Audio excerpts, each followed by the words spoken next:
ओम शांति। आज 6 अगस्त 2022 है और आज प्यारे बाबा के साकार रूप से चले हुए मधुर महावाक्यों को स्पष्ट करेंगी आदरणीय आशा दीदी। ओम शांति दीदी। ओम शांति। बाबा ने कहा, मीठे बच्चे, ज्ञान सागर बाप और ब्रह्मपुत्रा नदी का ये संगम हीरे समान है। यहाँ तुम बच्चे आते हो कौड़ी से हीरे जैसा बनने। ये बाबा कलकत्ता में रहते थे, ब्रह्मा बाबा। तो वहाँ पे डायमंड हार्बर है, अभी भी है। तो बाबा हमेशा मुरली में यही कहते हैं, ब्रह्मपुत्रा जाकर के सागर में मिलती है। और ब्रह्मपुत्रा में गंगा यमुना सब आ जाती हैं। तो सारी नदियां जो हैं जाकर के जो सागर में मिलती हैं ब्रह्मपुत्रा के रूप से, उसको कहा जाता है हीरे तुल्य। तो बाबा ने कहा आज ये संगम, जो असली संगम है, वो ब्रह्मपुत्रा नदी और सागर, शिव बाबा और ब्रह्मा बाबा, ये संगम है जो कि बाद में उस रूप से हम लोग मनाते हैं। प्रश्न है, सतयुगी राजधानी की स्थापना कब और कैसे होगी? जब सारी पतित सृष्टि की सफाई हो, अर्थात पुरानी सृष्टि का विनाश हो, तब सतयुगी राजधानी की स्थापना होगी। उसके पहले तुम्हें तैयार होना है, पावन बनना है। नई राजधानी का संवत तब शुरू होगा जब एक भी पतित नहीं रहेगा। यहाँ से संवत शुरू नहीं होगा।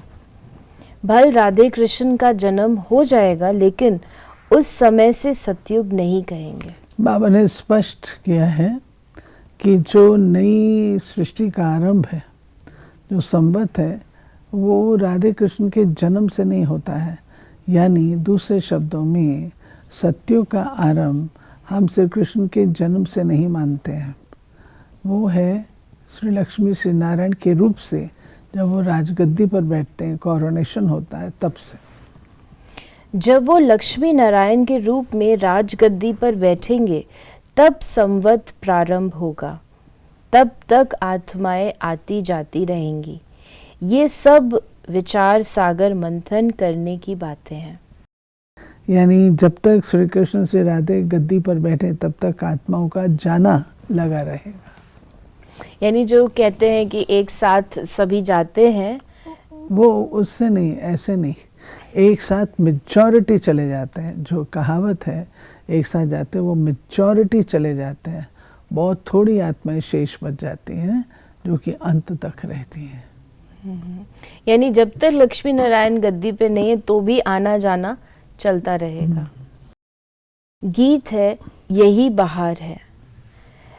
ओम शांति। ये बच्चे कहाँ आए हुए हैं? ज्ञान सागर के कंठे पर। वैसे रहते हैं ज्ञान गंगाओं के कंठे पर, और अभी आए हैं ज्ञान सागर के कंठे पर। कौन आए हैं? ज्ञान गंगाएं। क्या बनने लिए? कौड़ी से हीरे अथवा कंगाल से सिरताज बनने लिए। ब्रह्मा है ब्रह्मपुत्रा और शिव है ज्ञान सागर। ये है ब्रह्मपुत्रा नदी, ब्रह्मा वल्द शिव। फिर बाबा ने कहा कि ये संगम है आत्माओं और परमात्मा का, दोनों इकट्ठे हैं। वो जड़ है, ये चैतन्य है। डायमंड हार्बर की बात कर रहे हैं। ये तो कहाँ भी जा सकते हैं।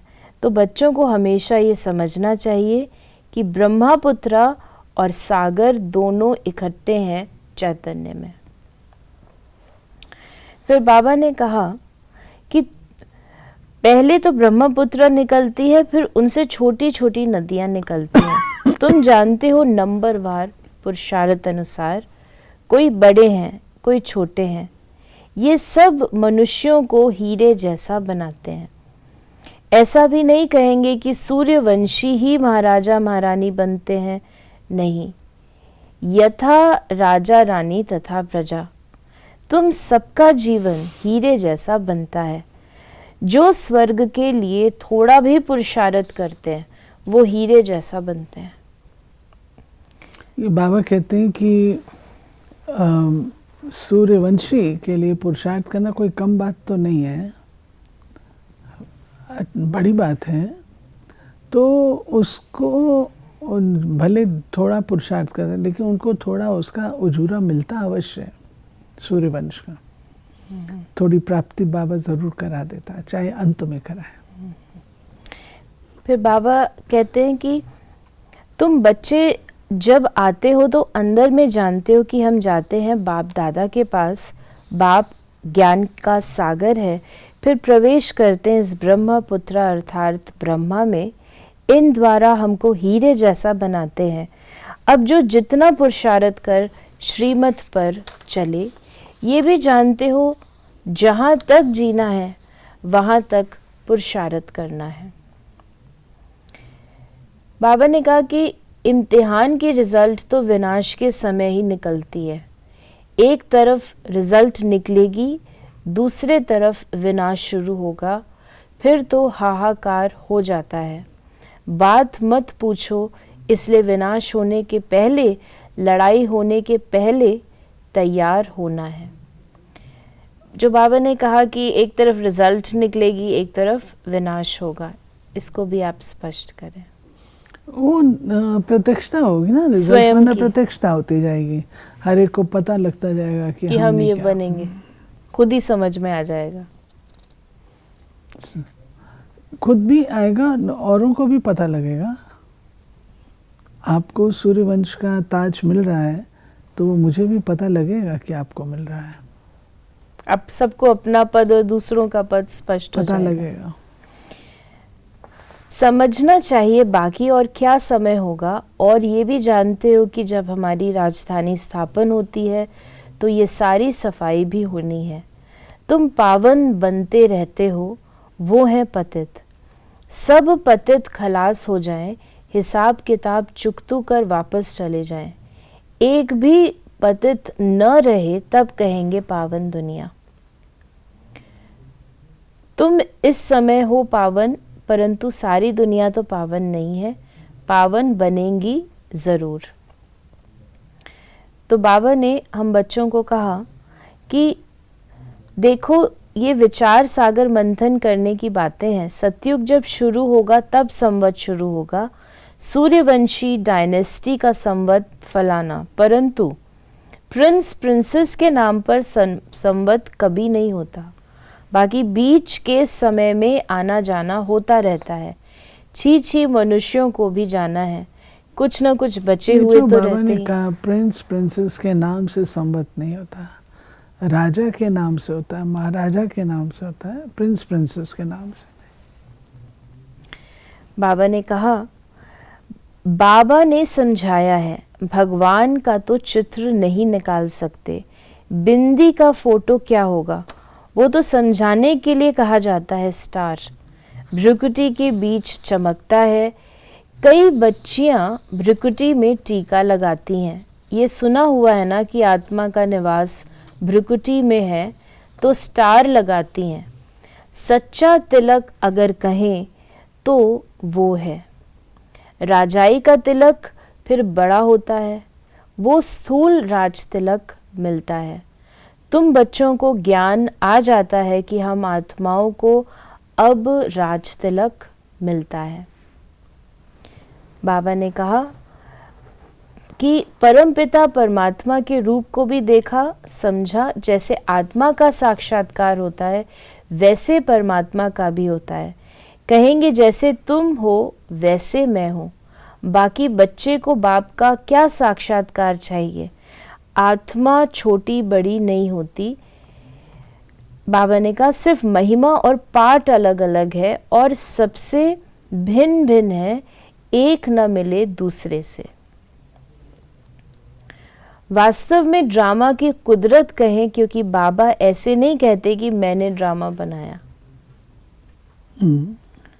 अनादि अविनाशी।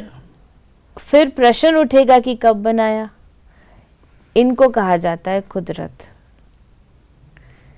फिर बाबा ने कहा कई बच्चों को ये मालूम नहीं रहता है, जो बाबा कहते हैं कि ये समझने की है कि सागर से ही नदियाँ निकलती हैं, वैसे ही तुम्हारी बातों को भी कोई नहीं जानते। ज्ञान सागर कैसे आता होगा, उनसे ज्ञान गंगाएं कैसे ज्ञान पाती होंगी, ये है ज्ञान की बात। मनुष्यों द्वारा बुद्धि में जो बातें बैठी हैं तो सच्ची बातों का किसको पता नहीं है। तुम अब उस सागर और इस ज्ञान सागर को जान गए हो। अभी वो सागर और नदियां तो दुख देती हैं। सागर भी उछल पड़े तो कितना नुकसान कर दे। अभी ज्ञान सागर पतित पावन को सब याद करते हैं, उस सागर व नदियों को कोई याद नहीं करते। फिर बाबा ने कहा, मनुष्य समझते हैं स्वर्ग था फिर स्वर्ग आएगा, परंतु इस समय तो नरक है। इनकी आयु का किसको पता नहीं, घोर अंधियारे में है। फिर बाबा ने हम बच्चों को कहा कि भक्ति मार्ग में भी भक्तों की शुद्ध भावना बाप ही पूरी करते हैं। अशुद्ध भावना, सारी मुरली में एक लहर जो चल रही है वो शिव बाबा ज्योति बिंदु है, निराकार है, और वही सर्वात्माओं के माता पिता हैं। सारी बाबा की मुरली में उस ओर इशारा आ रहा।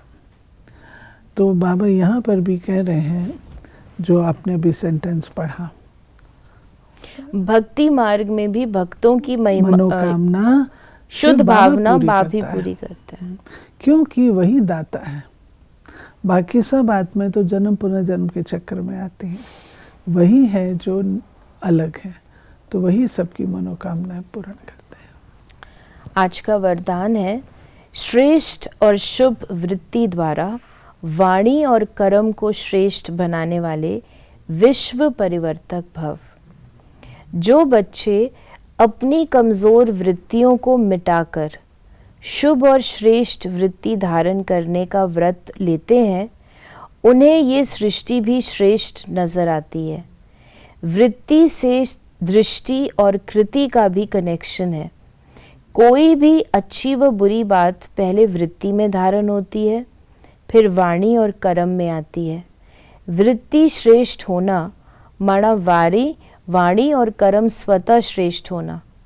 वृत्ति से ही वाइब्रेशन वायुमंडल बनता है। श्रेष्ठ वृत्ति का व्रत धारण करने वाले विश्व परिवर्तक स्वतः बन जाते हैं। और स्लोगन है, विदेही व अशरीरी बनने का अभ्यास करो तो किसी के भी मन के भाव को जान लेंगे। तो ये थे बाबा के आज के मधुर महावाक्यों का स्पष्टीकरण। यदि आपके मन में कोई सवाल है तो मैसेज या व्हाट्सएप करें 8826599309 पर। ओम शांति।